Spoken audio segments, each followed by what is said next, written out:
संकरे रास्ते की ये तस्वीरें हैं ज्वाली के सिद्धाथा नहर पुल की, जहां से ज्वाली दौरे के दौरान उप मुख्यमंत्री मुकेश अग्निहोत्री का काफिला गुजरा था।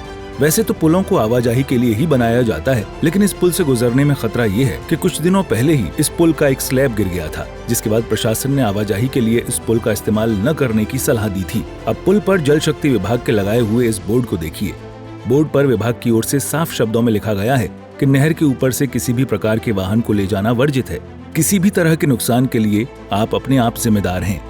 स्थानीय प्रशासन को इस बारे में पूरी जानकारी थी, लेकिन बावजूद इसके उप मुख्यमंत्री के काफिले को इस पुल से निकाला गया और प्रशासन ने एक एक करके भी नहीं, सभी गाड़ियों को बिना रुके एक कतार में ही पुल से पार किया। लेकिन जब इस बारे में प्रशासन के आला अधिकारियों से सवाल पूछे गए तो अधिकारी मीडिया के सवालों से बचते नजर आए।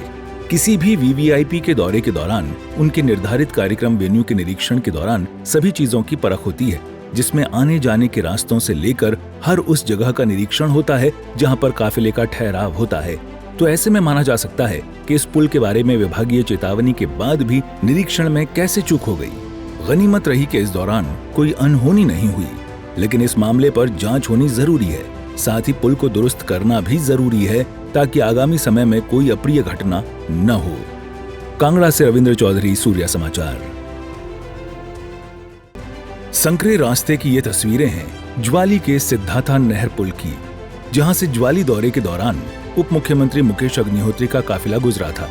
वैसे तो पुलों को आवाजाही के लिए ही बनाया जाता है, लेकिन इस पुल से गुजरने में खतरा ये है कि कुछ दिनों पहले ही इस पुल का एक स्लैब गिर गया था, जिसके बाद प्रशासन ने आवाजाही के लिए इस पुल का इस्तेमाल न करने की सलाह दी थी। अब पुल पर जल शक्ति विभाग के लगाए हुए इस बोर्ड को देखिए। बोर्ड पर विभाग की ओर से साफ शब्दों में लिखा गया है कि नहर के ऊपर से किसी भी प्रकार के वाहन को ले जाना वर्जित है। किसी भी तरह के नुकसान के लिए आप अपने आप जिम्मेदार हैं।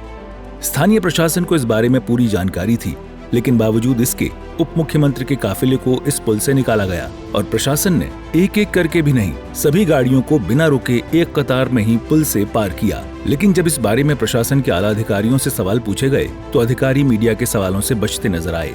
किसी भी वीवीआईपी के दौरे के दौरान उनके निर्धारित कार्यक्रम वेन्यू के निरीक्षण के दौरान सभी चीजों की परख होती है, जिसमें आने जाने के रास्तों से लेकर हर उस जगह का निरीक्षण होता है जहां पर काफिले का ठहराव होता है। तो ऐसे में माना जा सकता है कि इस पुल के बारे में विभागीय चेतावनी के बाद भी निरीक्षण में कैसे चूक हो गई। गनीमत रही कि इस दौरान कोई अनहोनी नहीं हुई, लेकिन इस मामले पर जांच होनी जरूरी है। साथ ही पुल को दुरुस्त करना भी जरूरी है ताकि आगामी समय में कोई अप्रिय घटना न हो। कांगड़ा से रविंद्र चौधरी, सूर्या समाचार। संकरे रास्ते की ये तस्वीरें हैं ज्वाली के सिद्धाथा नहर पुल की, जहां से ज्वाली दौरे के दौरान उप मुख्यमंत्री मुकेश अग्निहोत्री का काफिला गुजरा था। वैसे तो पुलों को आवाजाही के लिए ही बनाया जाता है, लेकिन इस पुल से गुजरने में खतरा ये है कि कुछ दिनों पहले ही इस पुल का एक स्लैब गिर गया था, जिसके बाद प्रशासन ने आवाजाही के लिए इस पुल का इस्तेमाल न करने की सलाह दी थी। अब पुल पर जल शक्ति विभाग के लगाए हुए इस बोर्ड को देखिए।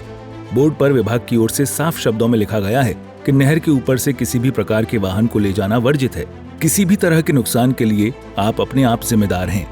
स्थानीय प्रशासन को इस बारे में पूरी जानकारी थी, लेकिन बावजूद इसके उप मुख्यमंत्री के काफिले को इस पुल से निकाला गया और प्रशासन ने एक एक करके भी नहीं, सभी गाड़ियों को बिना रुके एक कतार में ही पुल से पार किया। लेकिन जब इस बारे में प्रशासन के आला अधिकारियों से सवाल पूछे गए तो अधिकारी मीडिया के सवालों से बचते नजर आए। किसी भी वीवीआईपी के दौरे के दौरान उनके निर्धारित कार्यक्रम वेन्यू के निरीक्षण के दौरान सभी चीजों की परख होती है, जिसमें आने जाने के रास्तों से लेकर हर उस जगह का निरीक्षण होता है जहां पर काफिले का ठहराव होता है। तो ऐसे में माना जा सकता है कि इस पुल के बारे में विभागीय चेतावनी के बाद भी निरीक्षण में कैसे चूक हो गई। गनीमत रही कि इस दौरान कोई अनहोनी नहीं हुई, लेकिन इस मामले पर जांच होनी जरूरी है। साथ ही पुल को दुरुस्त करना भी जरूरी है ताकि आगामी समय में कोई अप्रिय घटना न हो। कांगड़ा से रविंद्र चौधरी, सूर्या समाचार।